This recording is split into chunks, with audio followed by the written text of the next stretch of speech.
Welcome back to the Black Table here on the Black Star Network. I'm your host, Greg Carr, and this is our regular weekly hour devoted to topics of special importance to people of African descent and to others fighting to build a better society.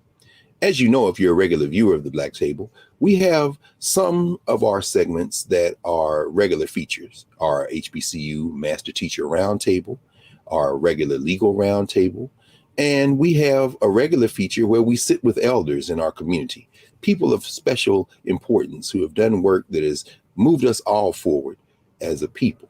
People like Richard Mariba Kelsey, Bob Smith. We've had conversations with Lucius T. Outlaw Jr., Abdullah Kalimat, so many others, Amy and Andrew Billingsley, so many others come to mind. Well, here at the table, we have interviewed some folk who have become ancestors. And recently, the first weekend in February, we learned that one of the giants in the field and discipline of Black studies, the great John Bracey, John H. Bracey Jr., joined the ancestors. We were very fortunate to have sat with Professor Bracey during our first season at the Black Table. And what you're about to view is a rebroadcast of that conversation. John Bracey helped to create the second doctoral program in Black studies in the United States of America at the University of Massachusetts Amherst, where he served on the faculty for nearly 50 years. He was 81 when he made transition.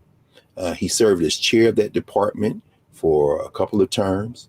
He was an expert on American history in the context of world history, Black social history, race ideologies and movements, and also the history of African-American women, as well as African-American culture. You're going to hear in this conversation we had with Dr. Bracey his life story, tracing his life story from his birth in Chicago and growing up in Washington, D.C. in the shadow of and on the campus of Howard University, Dunbar High School, coming back to Chicago to go to Roosevelt University, where he served at the time on the faculty. He got his doctorate at Northwestern University in Chicago, and he was active in a number of social justice movements. So when you hear the Congress of Racial Equality mentioned, when you hear the Chicago Friends of the Student Nonviolent Coordinating Committee mentioned, Students for a Democratic Society mentioned, so many other things mentioned, you understand that John Bracey, who is known for his publications as well, his edited volumes, Black Nationalism in America, African-American Women and the Vote, African-American Mosaic, the big volume he did and co-edited with his friend, Sonia Sanchez and James Smethurst, SOS, Calling All Black People. You're going to find out about a Titan. So the next conversation you will hear as we end this brief introduction is a conversation between myself, representing the Black Table and the Black Star Network, and Professor John Bracey. For those of you who might be interested, there is an endowed scholarship in his name at the University of Massachusetts Amherst. It was established in 2021. It's a scholarship to promote the work of graduate students who are engaged in study in the field of Black studies, and it is named for him, the John H. Bracey Fellowship.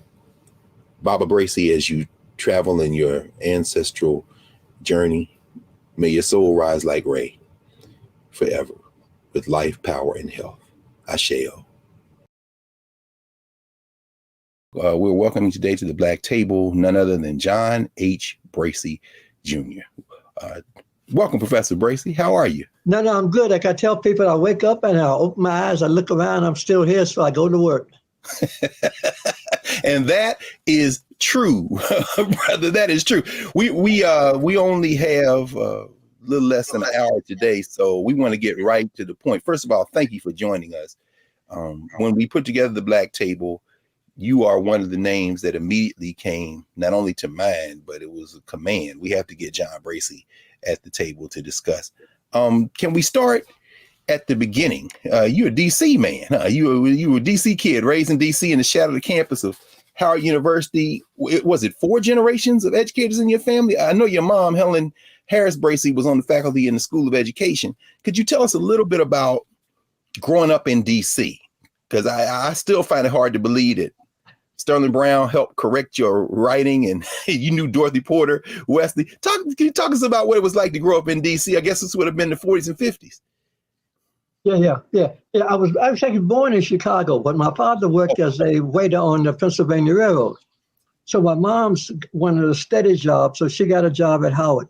Uh, she met my dad at Bethune-Cookman, but see, my mom went to high school, went to college when she was 15, graduated when she was 19, had a Rosenwald, and then had a Jeans Foundation fellowship. And she went down to Bethune-Cookman to meet Miss Bethune, talk to Miss Bethune, and Miss Bethune gave her a letter, it's in Bethune papers. Go over to the dean of students. I want him to hire you. And that's what the recruitment process was. This is the bearer of this letter is Mrs. Helen Constance Harris. Please hire her. Right. Well, she met my dad at Bethune-Cookman. He's only like 1 year older than her because she graduated from college at 19. And she's teaching when she's 19. Taught at Tougaloo when she's 13. She and my aunt. They taught in the Daniel Hand schools. See, I got 10 Tougaloo alums in my family. Tougaloo. So when August Meyer, who we'll talk about a little bit later, ends up at Tougaloo, he's actually following in your footsteps, not the other way around. No. He know the people that he taught at Tougaloo were friends of my mom's. Wow. So when I did a book with Augie, they started laughing because they said Augie was crazy even then. They said Augie would go around reading and bumping into the light post and apologizing to the light post and all this stuff. I mean, Augie was a trip. Right? So when I first met him, he knew all of the same people I knew. But my mom's wanted a steady job, especially because I was born in World War I, 3 months before, Pearl Harbor, right? So there weren't a lot of jobs. So she said, I'm gonna stay fixed. And so she did Tuskegee, and then she went back to Howard, right? And so I grew up on the campus of Howard University, right? My dad was gone because he's on the railroad, right? So, it was like a female-headed household. Mm-hmm. My sister went to college when she was 15, right? She skipped grades like it didn't even matter. She went to Dunbar High School, which I wanted to go to. I wanted to go to Dunbar. I'm still pissed about that. Integration. I'm sure you are. Did not let me go to Dunbar. Why right? not? You had to go to neighborhood schools, man. This is after Brown. But I know you went to Banneker Junior High School. Yeah, but Banneker was a junior high, and I was ready to go to Dunbar. Yeah. But then they integrated the schools in D.C., so you had to go to a school in your neighborhood. So I had a choice. I could go to Cardozo with all the gangbangers, right? All my thug friends. I said, I ain't going. No. I already know y'all. Like I ain't fooling with y'all. The Jolly Stompers, Detroit Park, all them. Right? I said, no. So you had a choice of Roosevelt or Coolidge. So all my partners up on the hill, second alphabet in D.C., second alphabet, went to Roosevelt. So here I am, integrated Roosevelt, hated it. I hated 3 years. I didn't learn anything 3 years at Roosevelt. The teachers hated us. The principal hated us. The principal was testifying that integration wasn't working. They were always asking you, did you want to join the army? I mean, it was like war. I was at war for 3 years in high school. Bob, I don't want us to leave this for a second, just to sit in this for a minute, because so far you've talked about Black institutions producing this incredible standard that you were born into, but then you become a shock troop in integration. You literally live that intersection, huh? But that's what the irony was. The irony was that what we wanted, if you look at the early Black studies, what Mike and all and I wanted was to have Howard University in microcosm. Yes, sir. Right? Because I knew more than the white folks did, because I had to know their stuff because I did. I mean, I can quote me some Shakespeare. You have done the state some service and I know it. All that kind of stuff. I can do Hello. Yes, sir. Yes, sir. Went to the sessions of sweet silent thought, I sum up remembrance of things. I can do some Shakespeare, right? But you can't do Langston Hughes. No, sir. Life for me ain't been no Crystal Stair. No, sir. Right? Or no Dunbar. No, an angel Sterling Brown, who you knew. You knew Sterling Brown as a kid. And that's right. And that's how you signified on somebody. When you come at me, don't come by ones and twos. You better come by tens. No question. And that's Sterling Brown. No. And if you have Dunbar High School, you're saturated with poetry and culture. Right? You're saturated with it. I studied violin for 12 years. I played first violin, studied with Louis Jones. Right, who Du Bois said was the greatest Black violinist of the 20th century. That's right. That's right. That's what free. He knew my mom's. I didn't pay a penny because we didn't have any money. right? So whenever I went to violin lessons, he put me in whatever class was happening. So it might be an ensemble, it might be a full orchestra, it might be two people. He said, play with them. So I got the best free music education you could get, and you had to take tests on music theory. My Right? God. Yeah, And not only that type of education, in the cultural grounding, you've written extensively, and by the way, you all over 24 books, either edited or introduced or single author, not counting all the other publications, but you've written about music.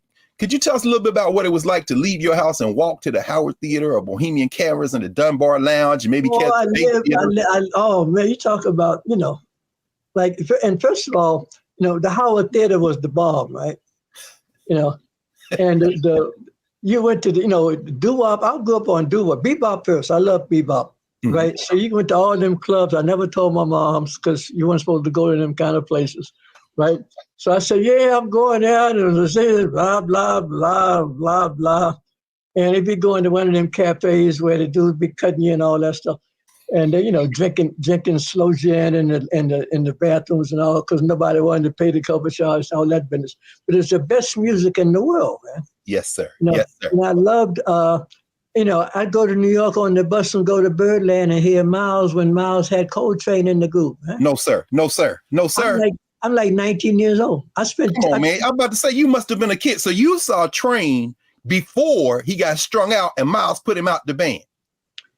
Look, we were when I worked in the camp on Staten Island as a third cook. I basically washed pots, but I didn't like the title pot washer, so I said, "Can I call myself third cook?" The cook said, "You call yourself King of England, long as the pots get clean." So but what my little buddy did was he took me to every place in New York because he liked jazz too. So we went to the Five Spot, the Blue Note, all these places, man, Birdland, and so I'm sitting in the peanut gallery because I'm too young to drink. Right. So I ain't had to buy no liquor. They charge you the same amount for a Coke. But I'm sitting there, it's Miles Davis Quintet with Coltrane, Cannonball Adderley, Wynton Kelly. And we hollering in because they were cutting Coltrane off, man. We loved Coltrane from the beginning when he's playing tenor before he got to soprano. Giant Steps, all that stuff with Miles, man. Green Dolphin Street, right? And Coltrane be like blowing, man, and Miles and Adderley would close up in front of him and cut him off, man. We said, let him play, man, let him play. And so finally Coltrane got out of there. Yeah. He left him, right? Yeah. And so I saw him every time he came to Chicago or anywhere, I'd go see John Coltrane. Well, we're gonna pause in about 60 seconds, but before we do, let's see, can we squeeze this in? You decided that you were going to Howard, but you didn't stay. What happened? No, I went for 1 year. You never go to a school where your mother teaches. Everybody remembers you from when you were 5 years old. No question. Right? And so they still look at me like I'm 5 years old, even though I'm in college, right? Of course. And my sister's boyfriend was the TA for the biology class. So she's sitting there grading papers in my living room, asking me, what grade do I want? Well, this is not education, right? Come on. It's not education. It's not education. I would have been, but the thing that really got me was Frazier. Frazier wrote Black Bourgeoisie. And for those here at the table who don't know that name, that, of course, is the great Edward Franklin Frazier, the great sociologist. Yes. Frazier wrote Black Bourgeoisie in French. That's right. And left it in the library for 2 years. And people would come by and say, "Oh, I read your book." And Frazier would say, "That Negro can't read a word of French. She's lying, right?" But Frazier would sit people would hide in my mom's office, right next on the elevator in Douglas Hall, second floor. Second floor at Douglas Hall, yes, sir. That's right. And that tiny little office, I'd be in there and looking out the window doing my homework. And Frazier would come back and sit next to me, and I'd be listening to all of, be William Banner and Mayford Logan and Robert Martin, Sterling Brown, and all of them. And he would say, "What do you think they're talking about?" I said, I don't quite get all of it. He said, "Don't worry about it. They don't get it either." And he cracked up laughing. He says, "Son, you got to learn the difference between a PhD and a Negro PhD." He said, white people would give any Negro a PhD because they know they ain't going to teach their kids. They're going back to a black school, and they don't care whether you know anything or not. They don't care. Right? So there are a lot of people walking around. They call themselves doctor. Yes, sir. Right? But ain't nothing going on up there because white people didn't teach them anything, and they didn't care if they didn't learn anything. Bob, I'm afraid sometimes it's worse now than it may have been when you were coming along. But I tell you what, we're going to pick up with that on the other side of the break. We're going to pause for a moment. And when we come back, we are going to pick up with Professor John Bracey, who's just given us a very quick but profound glimpse into his early life and beginning. And when we come back, we're going to go to the city of Chicago and Roosevelt University. Back in a moment at the Black Table.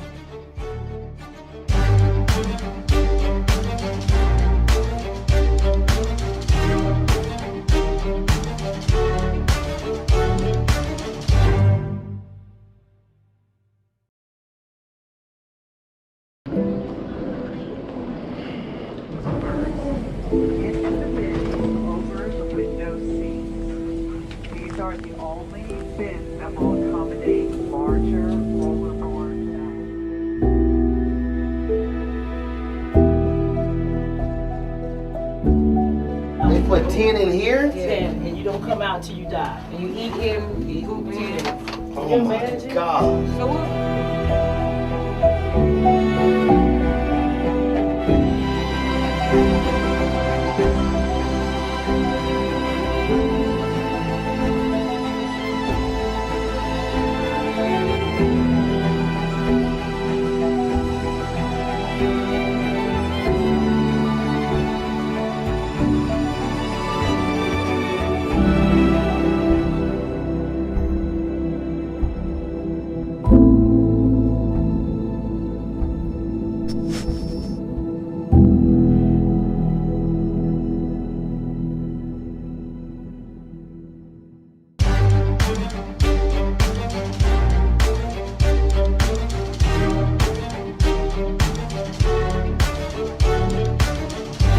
Welcome back to the Black Table. I'm Greg Carr here on the Black Star Network with Professor John Bracey, and we're honored to have him. Prof, when we left, you had gotten some sterling insight from the great E. Franklin Frazier. I think he was the first Black president of the American Sociological Association, wasn't he? And then, so you decide to go west, young man. You end up in the Midwest, in the city of big shoulders, at a very radical idea of a university, Roosevelt University, which, if I'm not mistaken, may be younger than you are, a very young university at the time. Tell us about going to Roosevelt, man. What was that like? What kind of place was Roosevelt University? Well, after 1 year at Howard, I quit and took the civil service exam and got a job working in the mailroom out in Arlington Hall Station near the Pentagon. That's when I knew how messed up the government and the military was, because I delivered mail, right? I had a top secret clearance, man. My most important work, I couldn't get it after I left, but my most important work was making sure that the Joint Chiefs of Staffs got in their bets on the World Series or a football game. Like, so I'm running around with a red cover over a football pool, and the work you could do in like about 3 hours. And the first day I was in the mailroom, I got a ride. You had a little car, took you over from Arlington Hall over to the Pentagon. You go to the Pentagon, you give the guys the mail, pick up the mail bag, and you come back. I came back about 2 o'clock, and they said, "Why are you back?" I said, "Well, I took the mail over, got the mail back." They said, "Don't ever come back here before 5 o'clock." He said, "If they find out that we can do this in 3 hours, they'll fire half of us." So I said, "What am I supposed to do?" They say, "Do whatever you want. Go to the movies, take 3 lunches." So what I did was I could order anything related to my job because I was in the mailroom. So I started reading the U.S. Army field manuals on African countries. They did a report on the military situation in every African country. What was this, 1959, 60? 59, 60. And they're getting ready for African colonization. This is right. Like the year of Africa is 1960. And as folks, some of you all may not know, some of you right? They're getting ready for African independence, and they want to know who everybody, and they don't lie to each other. You understand? They may lie in the books you get in school, but the military, they ain't got time to be lying because their lives depend on them getting stuff right. Well, that's what a lot of people say of the historians, the military historians are the best to read because all they trying to figure out is how to beat you. So they got to be honest. That's right. So you got your view of Nkrumah. They got an inside view saying he's this, and this, but we got him on this one over here. We got him on this one over here. And this is where we can go after him. Mm-hmm. Right. And so I'm reading every African country I can get my hands on. Right. And this is part of my job. Right. Then they taught us how to run. We had to run the movie projectors. And the white guys brought in 8mm porno films, dogs and monkeys, all kind of weird stuff. Mm-hmm. Me and this other brother, we looked at the Olympics all the way down to 1956. They had films. And then we got into Nuremberg trials, film. We looked at the army films when they liberated the concentration camps. And we looked at the liberation of Dachau and Buchenwald, those people coming out of there. Did you see the black soldiers? Yeah. We're sitting there saying, these are white people doing this to other white people. That's right. You know how they feel about us. I mean, if you look at the Jewish people coming out of Buchenwald and Dachau. Yes, sir. Right. It's like, what human beings would do that to another human being? And we sat there thinking, these are white people doing this to white people. Like, we down the line, So how did you end up, it's interesting. I was looking at a bit of footage, and I don't know if you may have seen it, may not. You were over at the Center for Inner City Studies. I guess it's the old Abraham Lincoln building. It was Harold Pates, Nick Nelson, Anderson Thompson on a panel dealing with Harold Cruz.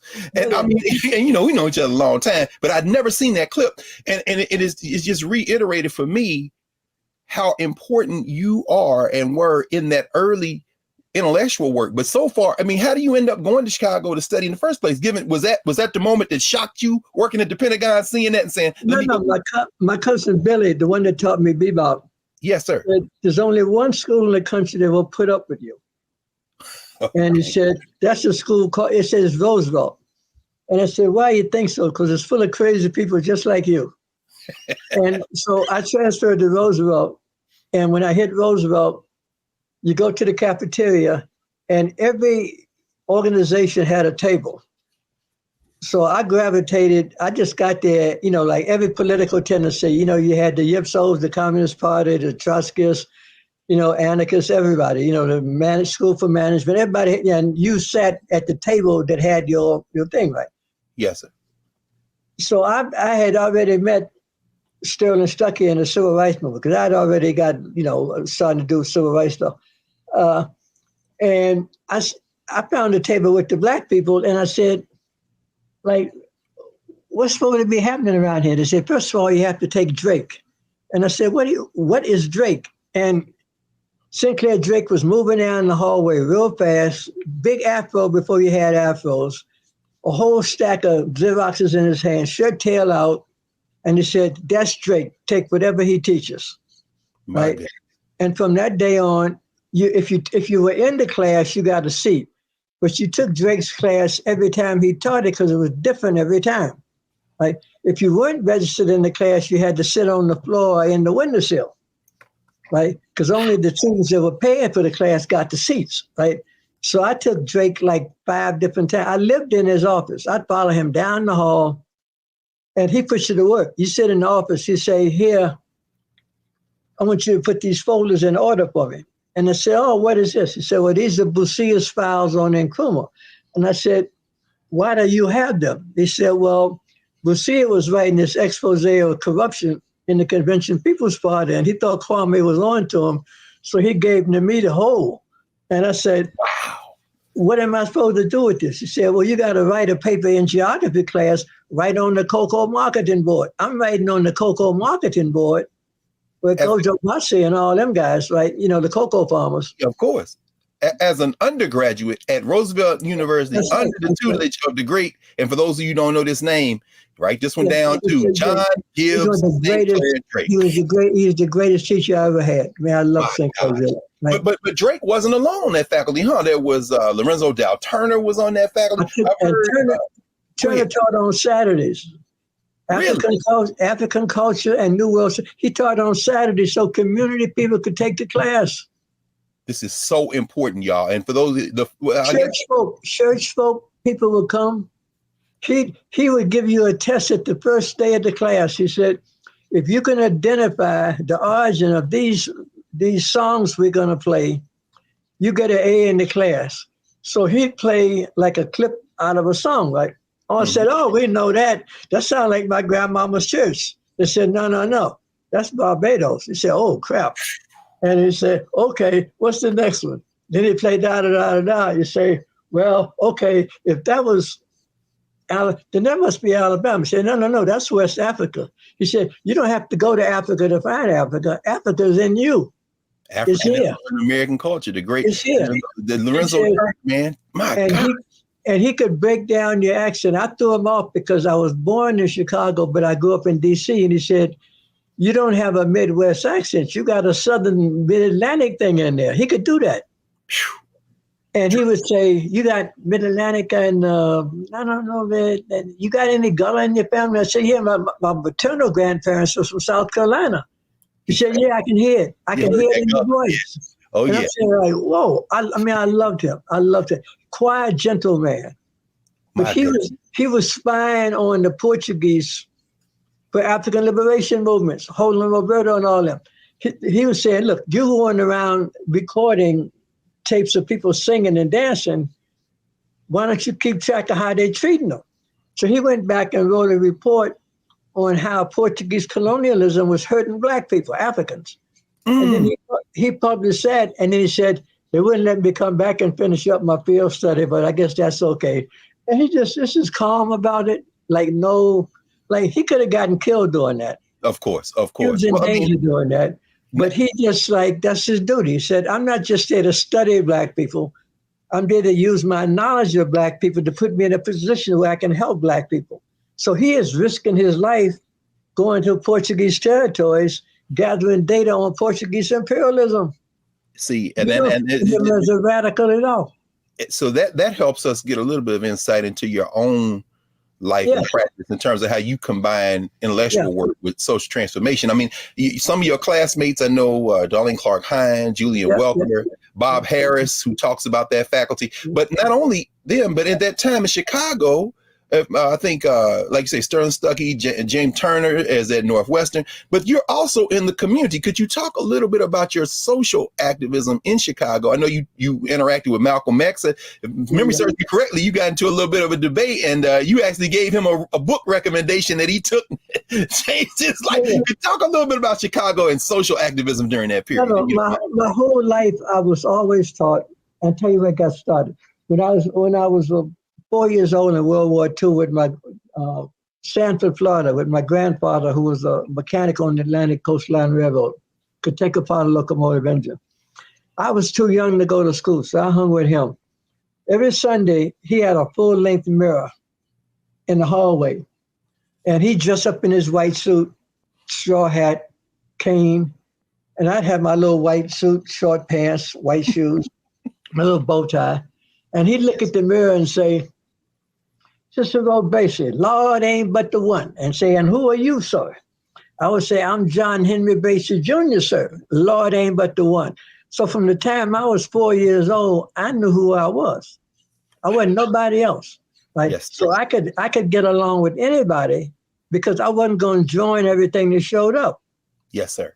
Right. I have friends that are Muslims, but I'm not a Muslim. I can go to the Nation of Islam and tell Malcolm, like, I ain't joining.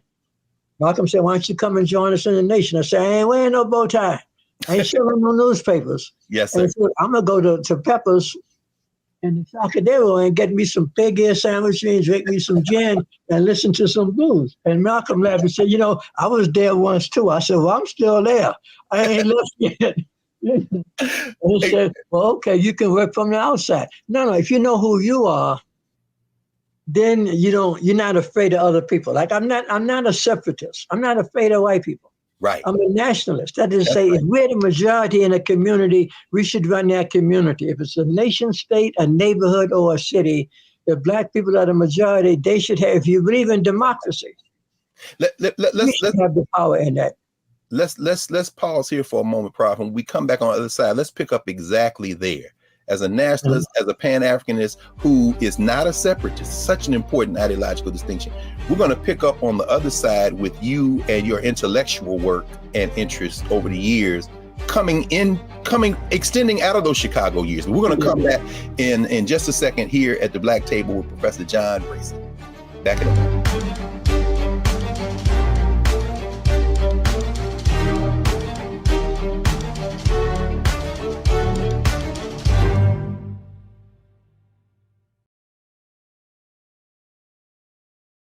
Folks, Black Star Network is here.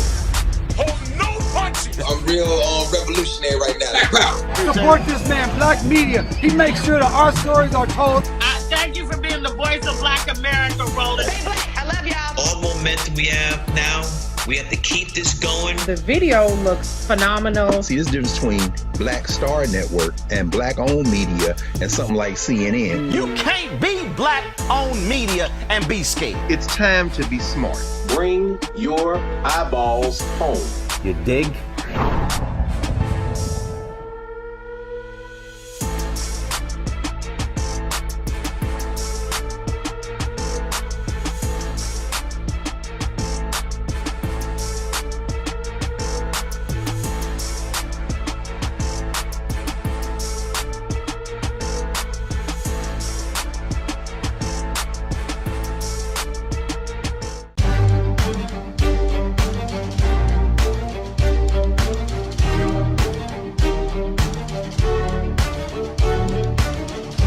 Welcome back to the Black Table. We are engaged in a riveting conversation with Professor John Bracey of the University of Massachusetts, Amherst, one of the founding fathers of the field of Black studies. Prof, when we left, you were telling us about your commitment to social transformation, grounding in the Black community, but not exclusive to the Black community. You encountered two figures during your years at Roosevelt, August Meyer and Elliot Rudwick, white scholars who became very important in African-American intellectual history. But you talk about the importance of mentorship.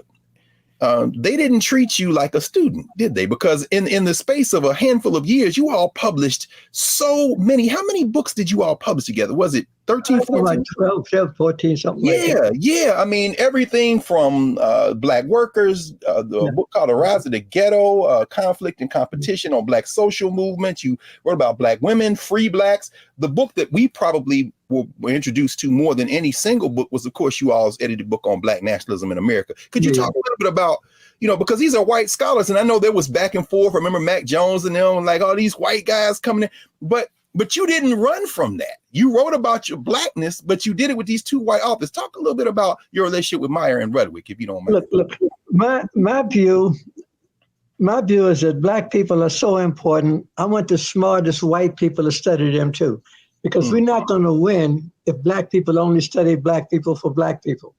We're a minority population. We need at best to neutralize white, people, or to get allies who know your work and your people as well as you do. And so you want the smartest white people to study Black people, right? And we won that one. If you name the top 10 white American historians, they write about Black people. Eric Foner or David Blight, right? You make a reputation as a white scholar, Eugene Genovese. You write about, if you look at the top 10 white scholars, they write about Black people. We won that. Because if memory serves me correctly, it was C. Van Woodward, right? That you put in Malcolm's hand. I mean, you told him you need to read The Strange Career of Jim Crow or something like that. Yeah, no, it was Stamp, Kenneth Stamp. Oh, it was Kenneth Stamp. Yeah. Kenneth Stamp was a Trotskyist. Right, I didn't know all these connections to Augie. See, Augie's a Shackmanite. People forget that. Augie was the left, but he never told anybody. Wow. He's a Shackmanite, and he's the one that had me read Max Shackman, Race and Revolution. Nobody reads that stuff at all, man. These things are, and there's a network of Tom Kahn, Bayard Rustin, and Augie who are Shackmanites. Interesting. So Augie's a radical, making like he's a liberal because he's afraid of McCarthyism. And then just to bring it full circle with your own life, a woman you knew as a kid on the campus of Howard University, Dorothy Porter, Augie Meyer writes about the fact that she led him by the hand through the stacks in the Moreland collection to write his dissertation, which of course became Negro Thought in America. But you didn't know that at the time, I guess, when he was on. No, I didn't know. What got me about Augie is that he knew all these people that I knew. Like, I used to do my homework in the Moreland Spin Garden because nobody was in there. Right. Nobody. When I'm in elementary school, and my sister and I would come up from Mott Elementary School. My mom's is teaching. She's director of student teaching. She taught Toni Morrison before she was Toni Morrison. She taught at Mary Baraka, because you don't know that you're going to be famous. No question. Right? So you got to get a teaching certificate because you can get you a job teaching. Yes, sir. So my mom was director of student teaching, Roberta Flack. She integrated the music department at Alice Deal High School with Roberta Flack. Yes, sir. You can see Roberta Flack for $1 out on Alabama Avenue in a trio before you ever heard of Roberta Flack. Cost you $1. So while your mother is literally crafting these folks who now, of course, are globally legendary, you're in the Moreland room being babysat intellectually by the woman who ends up directing Augie Meyer's dissertation before you met. You knew Dorothy Porter. She's in there watching you, basically. She did the same thing to me. I would sit there and I say, Miss Porter, I got to do a paper on Toussaint Louverture. She said, come on in the back. She take you to the back and she pull out primary documents. And so I could write a paper for junior high school based on primary documents. My God. She said, don't read what they say about Toussaint. This is what Black people say about Toussaint. So this is what Haitians say about Toussaint. So let me. And she trusted, yeah. And again, given the time, I just want to make sure that so she does the same thing with Meyer, who then becomes one of the major figures in African American intellectual history, and then turns to you as an undergraduate at Roosevelt, along with Elliot Ruderick, and says, "Come on, we're getting ready to publish all these primary documents and do this intellectual history." How did that influence your own work? Because you've shaped so many careers. I think about even my generation: Stephanie Evans, Kathy Adams, who of course is on our here often. How did that shape your interaction with students? That relationship. They treated me like an equal. I have yet to understand why or how, but I was never patronized by people that were older than me. They treated me as an equal. The only people that I was deathly afraid of intellectually was the Washington Park Forum. That's the one place I never spoke. Otis Hyde. These were working class Black people, radical Black people. Wow. They knew more about everything than anybody. And I would watch them eat up people that stepped into that circle. Otis would say, we have a young man here from the University of Chicago, and he's going to tell you something about slavery. And people would kind of chuckle and say, come on, bring it. You run your little mouth about what you learned at the University of Chicago. These working class people that worked in a packing house and worked in the steel mills ate you up. They ate you up. That's beautiful. They humiliated you. They ran you out of there in shame. And Otis would say, and we have a young brother here from Roosevelt. Do you have anything you want to say? I said, no. You're not getting me in there. I ain't doing that. Like, I know my elders. I know who know what. Like, I can do that at Roosevelt. Well, I ain't slipping in that circle. Otis read everything. Otis was a working class brother. Otis Hyde. He read everything all the time. He would correct you. You say something and say, that's what not that. Read the third volume of Capital. You quoting the first volume. My God. See, Prof, I hope our viewers really understand the lesson you're teaching us now, because I know for those of us who apprentice with you, been deeply influenced with you, in conversation with you, that your generation, I think about Anderson Thompson, I think about Michael Thelwell, I think about, so many others, Ernie Allen, a lot of people who end up at UMass, for example, with you. Yeah. That is y'all's attitude. You're no respecter of institutions. And I know we don't have a whole lot of time, because, we know you've edited volumes of the Revolutionary Action Movement papers with your friend Muhammad Ahmad and so many others. We could talk about some of these formations, the NAACP papers work you've done, but I want to at least get us to the University of Massachusetts, where you've been for 50 years. I think this is the 50th year, right? And, you all created the second PhD program in African American Studies in the country. But more importantly, You established a beachhead to bring the sensibility you're describing now into the academy. Could you talk a little bit about the Black Studies fight, the fight to establish Black Studies, and what you've been doing over these last decades now to keep that fight alive? And I know we all know it really is a fight. Could you talk a little bit about something? No. What we did, we didn't come to UMass grateful to be there. We brought in people that were better than the white people that were there. So you say you want African writers. We got Chinua Achebe. I'm the one that got him to do that chancellor lecture. Randolph Bromley was a Black chancellor, and he said, get on this committee about lectures. I said, I don't want, no, get on this committee. I get on the committee, they start nominating all these white people, blah, blah, blah, blah, blah. And I said, excuse me, have you heard of Chinua Achebe? They said, who is that? What did he do? I said, well, I happen to have his vita right here. Why don't you add him to the first year people so it's not just old white guys, right? That's when Chinua ate him up with that thing on Conrad. He didn't tell us what he's writing. He didn't say a word. I said, how you doing with the Conrad piece? He said, yeah, he didn't tell us about Conrad. He said the thing was called The Image of Africa. And Chinua didn't say a word to nobody. He didn't have they added the subtitle after the thing came out. But Chinua said, yeah, I'm writing about the image of Africa. And I said, well, that's a broad topic. He said, yeah. And Chinua ate him alive. We hooping and hollering. We in the auditorium full of people. And Chinua starts to read Conrad to these white people. And then he stops right dead cold and said, the man was a bloody racist. And we hollered. The white people sat there and said like, oh, crap. Conrad, I wrote 3 books on Conrad. They said Chinua just blew him out of the water. Out of darkness. What year was this, Prof? This is 1974. 74.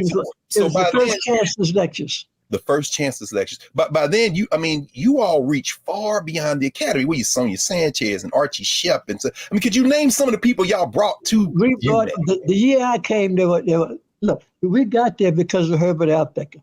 Herbert Aptheker was supposed to come with the Du Bois papers. Harvard wouldn't take the papers because they said Aptheker was a communist. And Aptheker said it's also because I'm Jewish, right? Then there wasn't no Apthekers on Harvard's campus. Right? My God. So the papers came down to UMass. And by the way, those of you who haven't read Herbert Aptheker's biography, did you write the foreword? I'm trying to remember now. I have to look for it. No, I did a preface to the American Negro Slavery Votes. Yes, to American Negro Slavery Votes. Right, new edition.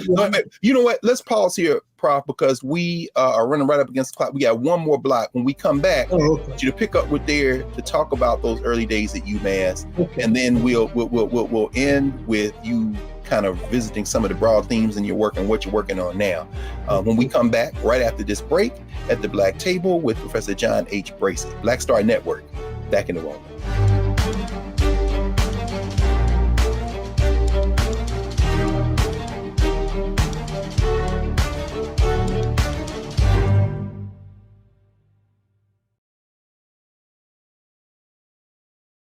When you talk about blackness and what happens in Black culture, we're about covering these things that matter to us, speaking to our issues and concerns. This is a genuine people-powered movement. There's a lot of stuff that we're not getting. You get it, and you spread the word. We wish to plead our own cause. Too long have others spoken for us. We cannot tell our own story if we can't pay for it. This is about covering us. Invest in Black-owned media. Your dollars matter. We don't have to keep asking them to cover our stuff. So please support us in what we do, folks. We want to hit 2,000 people, $50 this month, raise $100,000. We're behind 100,000, so we want to hit that. Y'all money makes this possible. Checks and money orders go to P.O. Box 57196, Washington, D.C. 20037-0196. The Cash App is $RM Unfiltered. PayPal is R Martin Unfiltered. Venmo is RM Unfiltered. Zelle is Roland at RolandSMartin.com.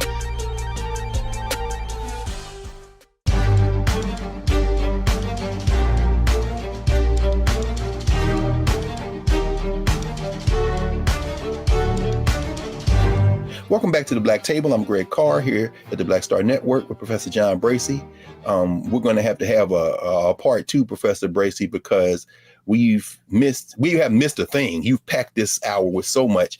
When we left, you were talking about the early days of the UMass program and the folks you were bringing in. And in fact, you mentioned Herbert Aptheker. Of course, we know now the library at the University of Massachusetts is named for W.E.B. Du Bois.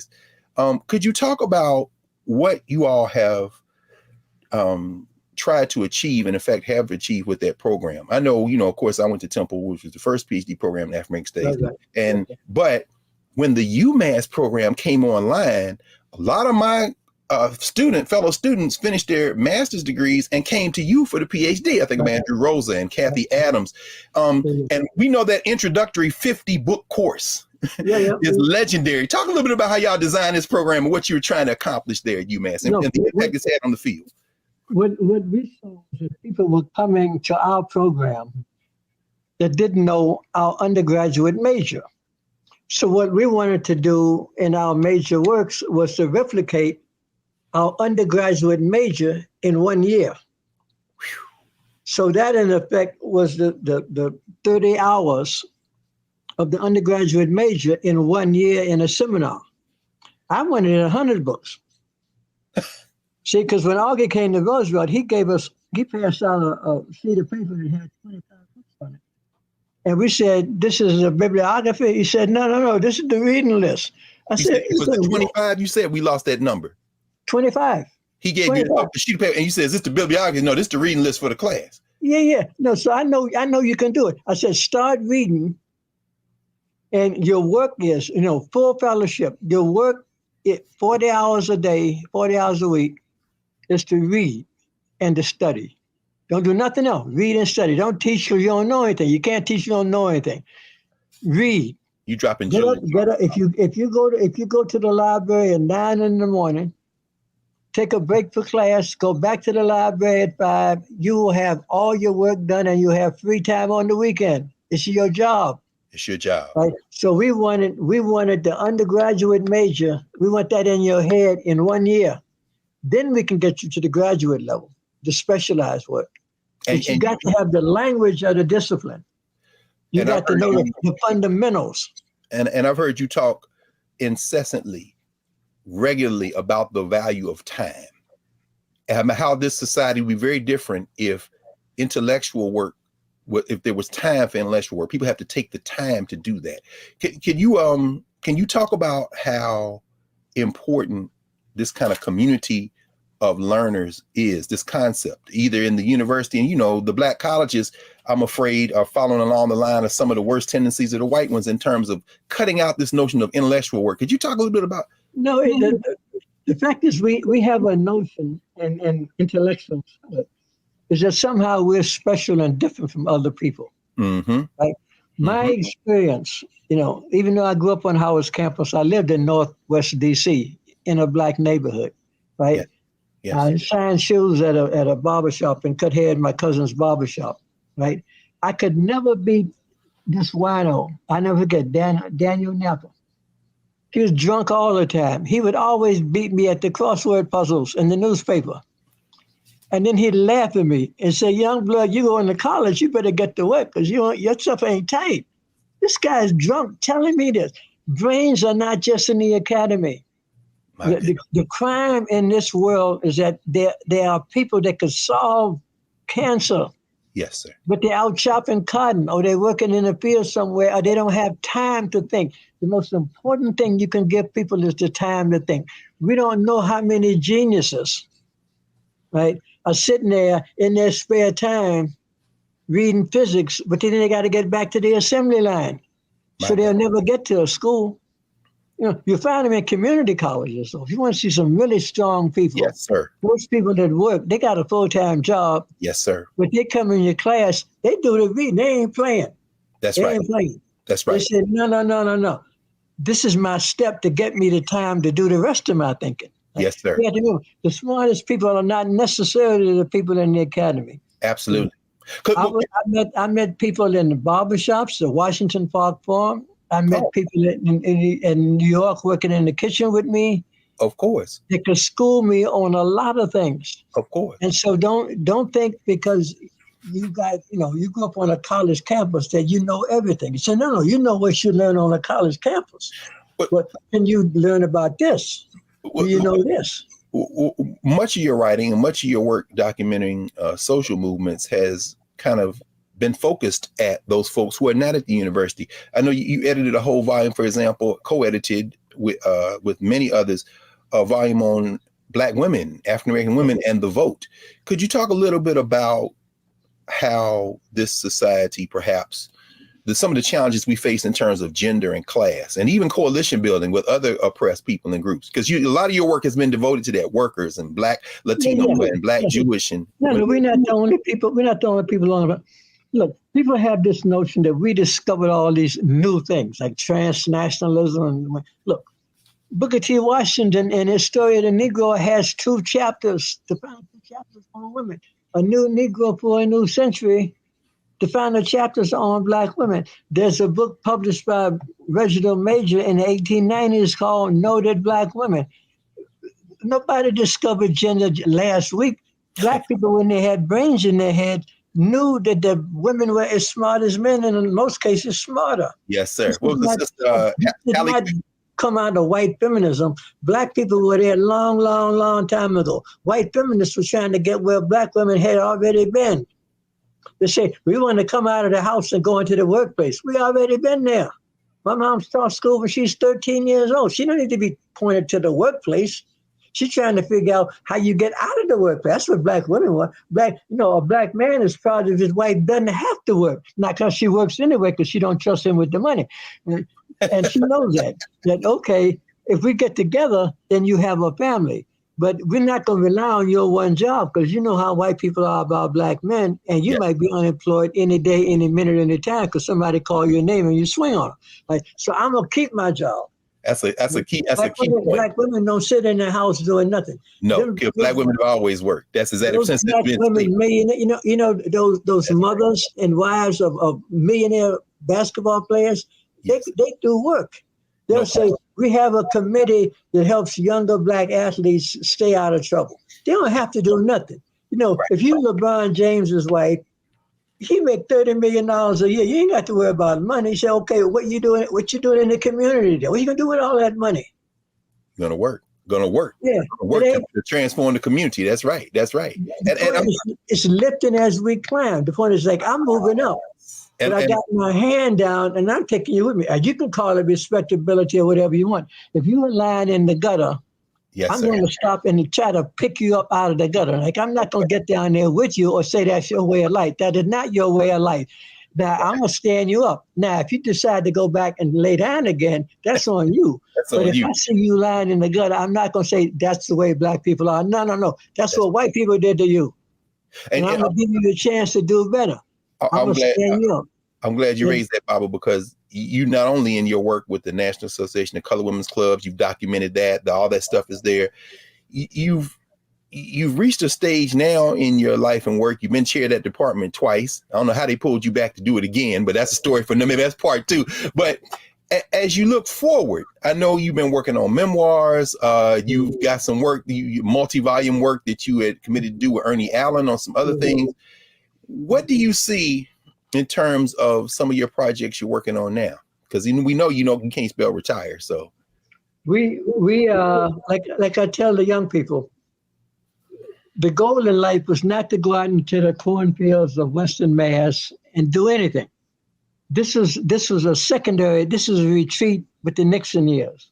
They're pushing us back. They're murdering people all over the country, Black Panthers and a whole bunch of other people, right? And so we got to have a place we can hold on until the movement comes back again. Save who you can. Take Bill Strickland out of Atlanta, Institute for the Black World. Get Chester Davis so he can do the school thing. Get Ernie Allen out of the League of Revolutionary Black World. We're trying to hold on, getting Mike out of SNCC. We're going to hold on till we can go back out into the street again and continue our work. Well, it took 50 years. I tell students, I say, I thought this would be like 5 years and y'all would file up again and we could go back out in the street. Yes. It took all 50 years, but now y'all here. Yes, sir. That's what the work is. The work is not me talking about some book nobody's going to read, even though it might be important to you and your cousin and the people in your group at whatever school you're at. Yes, sir. You want to take that same ability of thought back into the community because we're still on the bottom. Yes, sir. right? You know how many, like Malcolm said, what do you call a Negro with a PhD? And he said, what, the guy say a nigger. Wow. Right? Don't get confused. Don't get confused. White people will shoot you just as dead if you Dr. So-and-so than if you're a delivery boy. And they have proved that. Barack Obama had all the bona fides you could possibly have. That's right. All the bona fides. He's educated on top of educated. Yes, sir. Right? Ain't mad about slavery because he didn't come through that way. He come from the empire, not from the Middle Passage. So he ain't mad. You notice he ain't mad. He ain't mad like we mad. No. We're not going to get no black person from Georgia because they mad. Right. And they know why they mad and they coming for us. That's why white people keep them guns. They said, no, we stole it and they wanted it back. And the way we treated them, like Du Bois said in Damnation of Women, and he wrote this in 1922 in Dark Water. He said, I will forgive white men all kinds of things. I will forgive slavery. I will forgive exploitation, but I will never forgive the treatment of black women. I will never forgive that. That's profound. He said that in 1922. Prof, it reminds me of something Michael Gomez wrote in his book, Exchanging Our Country Marks. He says that in his mind, it was the assault on black women, sexual assault, physical assault, that literally became the rallying point that created this notion of blackness in enslavement. It was the assault on, because it was really, that's literally an assault on the future. We know, I mean, we don't have a future if you literally. So, but let's pause here for a second. And I say pause because we want you to come back, Professor Bracey. We'll schedule some time for you to come back because we've only scratched the surface. We want to thank you for coming and spending this hour with us. And we are glad to see you hale and hearty and still swinging with both fists. And particularly for young people out there, all the social movements, please pay very careful attention to the words we've heard from Professor John Bracey today because they provide a roadmap. Their roadmap for us. Thank you, Professor Bracey. And in a moment, when we return, I'm going to clear the table and we'll get ready for next week. Back in a moment on Black Star Network with The Black Table.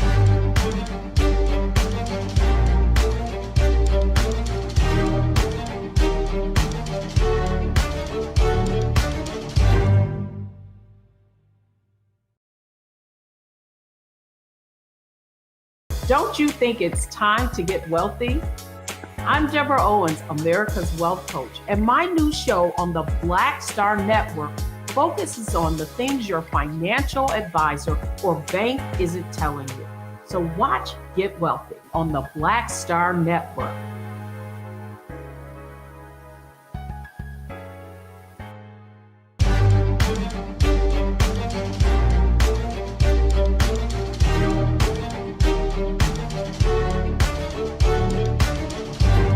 Welcome back to the Black Table. I'm Greg Carr here on the Black Star Network. We've been joined for the last hour by Professor John H. Bracey Jr., a professor at the University of Massachusetts Amherst, a founding father of the field of Black studies, and one of the most important intellectuals of the 20th and early 21st centuries. Also an institution builder, non-parallel.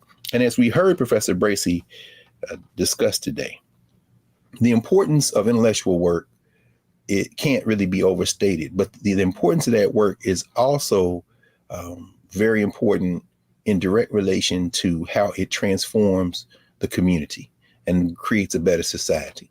We heard him talk about the fact that when we think about universities, when we think about formal education, and we think about the people who go there, who work there, who teach there, somehow perhaps being better than those who aren't, that's simply not true. We know, as the ancient Egyptians would say, that good speech, that deep thought, that the ability to think through problem solving is to be found among the masses of the people. And those who are the best at their jobs, like Professor John Bracey, know that and they practice that and continue to show us how to practice it. So join us next week for our next installment of The Black Table. And until then, everyone stay safe and we'll see you next week.